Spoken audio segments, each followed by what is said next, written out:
की कहानी। दोस्तों, आज की हमारी कहानी है एक ऐसे सीरियल किलर के बारे में जो अपना शिकार है वो सिर्फ और सिर्फ जो बूढ़ी औरतें थी जिनकी उम्र लगभग 50 से ज़्यादा थी उनको अपना शिकार बनाता था। बात है 1950 के अंत में और 60 के दशक के शुरुआत में। अमेरिका का जो लॉस एंजिलोस है और कैलिफोर्निया की सड़कों पर एक ऐसे सीरियल किलर का आतंक था जो अपना शिकार सिर्फ और सिर्फ बूढ़ी औरतों को ही बनाता था। ये सीरियल किलर पहले उनके साथ बलात्कार करता और फिर बड़ी ही निर्ममता से उनका कत्ल कर देता था। इस सीरियल किलर का इतना आतंक था कि जो बूढ़ी औरतें थी, महिलाएं थी, वो घर से निकलने से भी घबराई जाती थी। आज की इस कहानी में हम उसी सीरियल किलर के बारे में जानने की कोशिश करेंगे, आपको उस सीरियल किलर से रूबरू करवाएंगे। एक ऐसा सीरियल किलर जिसे दुनिया बाउंसिंग बॉल किलर के नाम से भी जानती है। तारीख होती है 28 मई साल 1959 को। रुथ गविन नाम की एक 57 साल की महिला अपने काम से अपने घर की तरफ आ रही थी। दोपहर का समय था। अचानक पेड़ के पीछे छिपा एक व्यक्ति बाहर आता है जिसके हाथ में एक मोटा सा डंडा होता है। जो व्यक्ति पेड़ के पीछे छुपा था उस व्यक्ति ने अचानक रुथ के ऊपर हमला कर दिया जिससे रुथ बुरी तरह घायल हो जाती है। उसके बाद उस व्यक्ति ने रुथ को बालों से पकड़कर घसीटते हुए वो एक पार्किंग एरिया में ले जाता है और फिर उसके साथ बलात्कार की घटना को अंजाम देता है। रुथ की चिल्लाने की आवाज़ कुछ लोग सुन लेते हैं। जब वो लोग उसके करीब आते हैं तो जो व्यक्ति था पेड़ के पीछे छुपा हुआ वो उन लोगों के आने की आवाज़ सुनकर वहाँ से वो भाग जाता था। अब रुथ को हॉस्पिटल ले जाया जाता है मगर कुछ समय के बाद उसने दम तोड़ दिया था, उसकी जान चली गई थी। अब जो रुथ नाम की महिला थी उस पर 7 साल पहले भी एक हमला हुआ था। जब वो किसी काम से बाहर जा रही थी तो एक कार में सवार व्यक्ति ने उसे जबरन अपने कार में बिठाने की कोशिश की। रुथ ने इसका विरोध किया और जब वो भागने लगी तो उस व्यक्ति ने पीछे से उसकी पीठ में गोली मार दी, लेकिन रुथ उस घटना में बच गई थी। पर आज रुथ इतनी भाग्यशाली नहीं थी। हालांकि ये घटना उस किलर से संबंधित नहीं है जिसकी हम बात करें। रुथ की हत्या के 8 महीने बाद यानी 29 जनवरी 1960 को अमांडा रॉकफेलो नाम की एक महिला की गला दबाकर हत्या कर दी जाती है और उसकी लाश उसके घर से कुछ ही दूरी पर मिली थी। फिर 10 फरवरी 1960 को एन कोटर नाम की एक महिला की भी तब हत्या कर दी जाती है जब वो चर्च जा रही थी। 2 मई 1960 को अल्मायरा मिलर नाम की महिला का उसके घर में बलात्कार किया जाता है और फिर उसे भी जान से मार दिया जाता है। अब तारीख आती है 13 मई। 13 मई को अपार्टमेंट मैनेजर एल्वा ग्रीन की उसके फ्लैट में हत्या और लूटपाट की गई थी। जांच में पता चला कि उसके साथ भी रेप किया गया था। अब 3 मई के बाद तारीख आती है 20 जून को। 20 जून को ग्रेस ए मूर की भी हत्या कुछ इसी तरीके से की गई। इन सभी हत्याओं से पुलिस बहुत परेशान हो चुकी थी।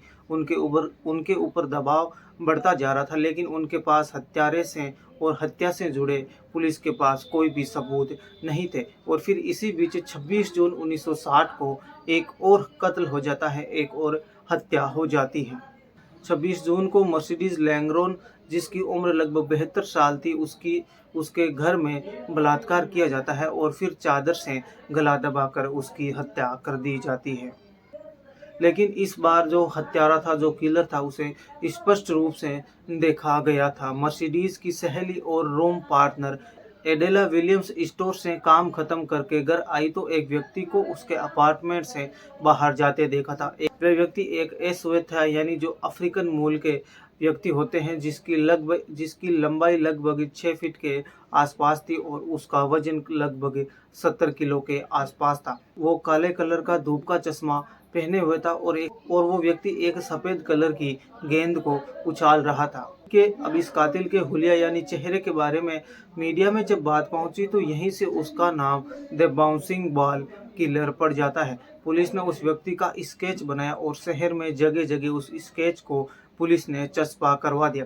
कुछ ही दिन में पुलिस को खबर मिली कि स्केच से मिलता जुलता व्यक्ति एक मॉल में देखा गया है, जिसके हाथ में भी रबर की एक सफ़ेद बॉल है। पुलिस मौके पर पहुंचती है और पहुंचकर उस व्यक्ति को पुलिस गिरफ्तार कर लेती है। जब उससे पूछताछ की जाती है तो उस व्यक्ति का नाम नोबल हार्पर था, जो कि बस धोने का यानी धोबी का काम करता था। उसका चेहरा हूबहू उस स्केच वाले व्यक्ति से मेल खा रहा था, लेकिन उसकी जो लंबाई थी उस व्यक्ति से कहीं अधिक थी। जांच में ये बात तो साफ हो गई कि ये व्यक्ति वो नहीं है जिसकी पुलिस तलाश कर रही थी। फिर उस व्यक्ति को 2 दिन के बाद रिहा कर दिया जाता है। फिर तारीख आती है 10 जुलाई। सैन डिएगो में एक राजमिस्त्री को गिरफ्तार किया जाता है, जिसकी शक्ल स्केच वाले व्यक्ति से पूरी तरीके से मिल रही थी। उसके जूते भी उस व्यक्ति से मिल रहे थे जिसके बारे में एडेला विलियम्स ने पुलिस को बताया था।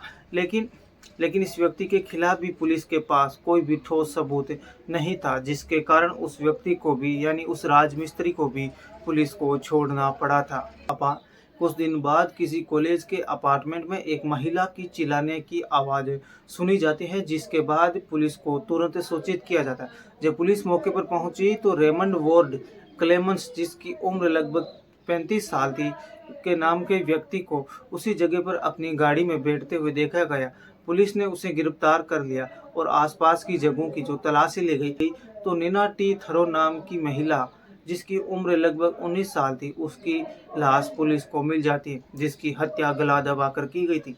क्लेमेंस ने इस हत्या की जिम्मेदारी ली थी। क्लेमेंस ने पुलिस को बताया था कि नीना को उसने अपनी कार में लिफ्ट दिया था और नीना को बताया कि वही the bouncing ball serial killer है।